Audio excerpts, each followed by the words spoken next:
Your mom passed away at the height of McGwire's record-setting month in early September, which had to be challenging, but between dealing with the family issues and being on a front row seat to history. And then fast forward to 2002, your dad passes away, your pitcher Darryl Kile passes away, the team legendary broadcaster and your friend Jack Buck passes away. It's the midway point in the season, and you're sitting at your desk. What do you do? The night that McGwire hit the home run against the Cubs, my mother was buried. And one of our owners, a really good friend, David Pratt, who's still my friend, had a plane. And my dad says, look, when this thing in the service is over, you don't spend the time with the family, you get on that plane and get back for that game. So I was there, and I watched him hit the home run. Darryl was tied for first with the greatest teammates we've ever had. Thursday in Seattle, he's pitching, and he's struggling, and it's just, he's not following the game plan. It's about the third, fourth inning, and I go out to get him. I'm thinking he's mad at me because I took him out. Now it gets to be Sunday after the game. He's pitching Tuesday. I think, So I called Darryl. I said, I want to see you in my office. He comes in my office, and I said, look, man, I don't know why you're upset at me. I mean, you were struggling that day. He says, oh, no, you don't understand. Not you. I'm so embarrassed with the way I'm letting my team down. It's hard for me to look at anybody. I says, Darryl, look, man, you're getting better and better. These guys love you. They trust you. Go out there Tuesday, pitches a game. This is stuff you can't make up.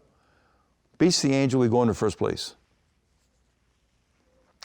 Earlier maybe the day before, Jack Buck gets buried, and there's a picture of, there's Darryl in that front row.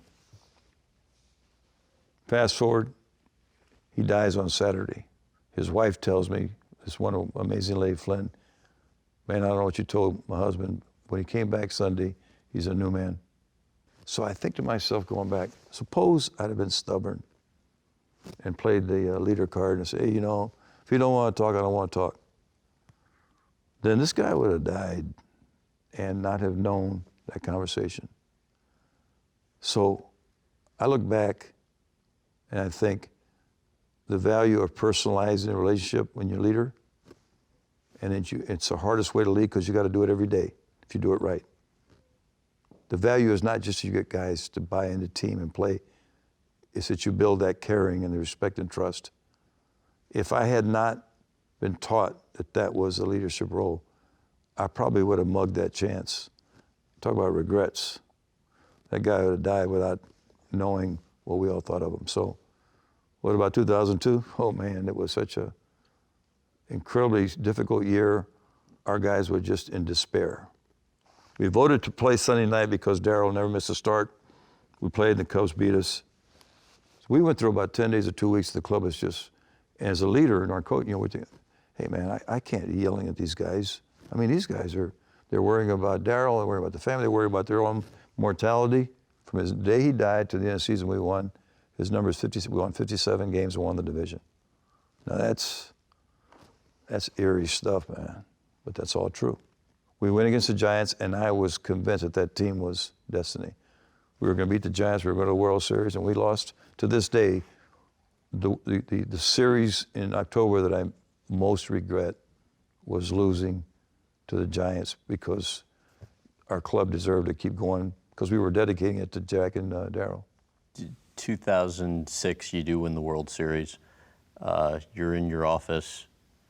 Your sister comes in after that Game 5 World Series championship victory. You remember what she says? So, something about my mom and dad, maybe? You're number one? Oh, yeah. That's what my dad would always say. Yes, he used to always tell me how good I am. You're the best. I said, well, Dad, we're in last place by 10 games, so you're still the best.